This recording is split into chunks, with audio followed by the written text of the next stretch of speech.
Looks like Joe, the Juggernaut Joyce, will be on the Wardley.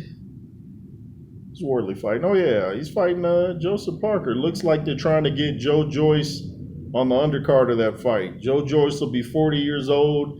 He's lost a couple of fights recently, but you can never count a guy out that's got that kind of power.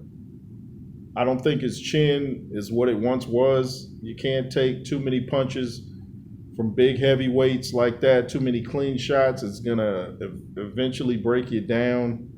And that's what happened, I believe, with Joe Joyce. Still dangerous, though. You can't go in there and overlook him like, Zhang.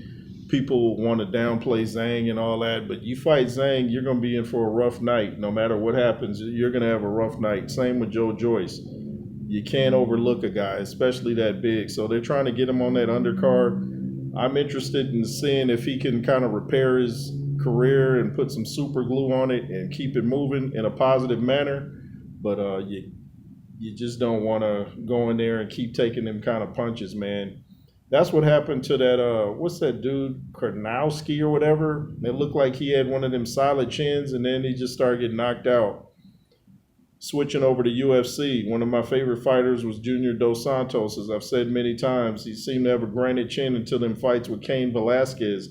Then I saw Overeem or somebody stop him with a jab. I was like, oh man, that chin is worn down. So it's not a sport where you want to take too many shots. And Wardley was taking a lot of shots. I'm talking about, it's on the undercard, but Wardley was taking a lot of shots against Hooney in his last fight. So he doesn't want to take too many shots either because it can just break you down.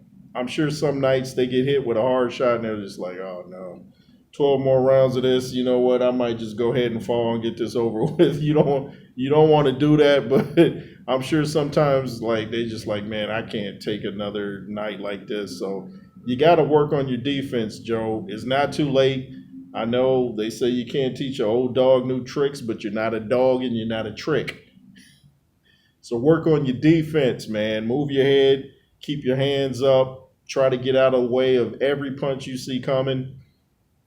And we all know Joe Joyce is not the fastest guy in the world, so it'll be interesting to see him fight. It'd be interesting to see Joe in the ring with somebody like a David Adelaide, a real fast, strong guy. That'd be real interesting. I might actually go with Joe Joyce in that fight. But anyway, Joe Joyce looks to be returning to the ring at 40 years old in November, I believe, on the Wardley Joseph Parker undercard, something like that. But yeah, so shout out to Joe Joyce. Seems like a real nice guy, and you can't overlook nobody. Even if Dillian White comes back fighting, you can't even overlook Dillian as bad as he looked in his last fight against Moses Atalma.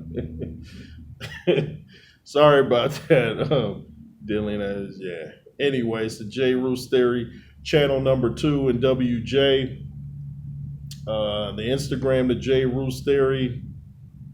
The Cash App, $ JROOS33. Hit that up if you support the platform. Beat down the like button. LSR forever. And be fearless. Yay.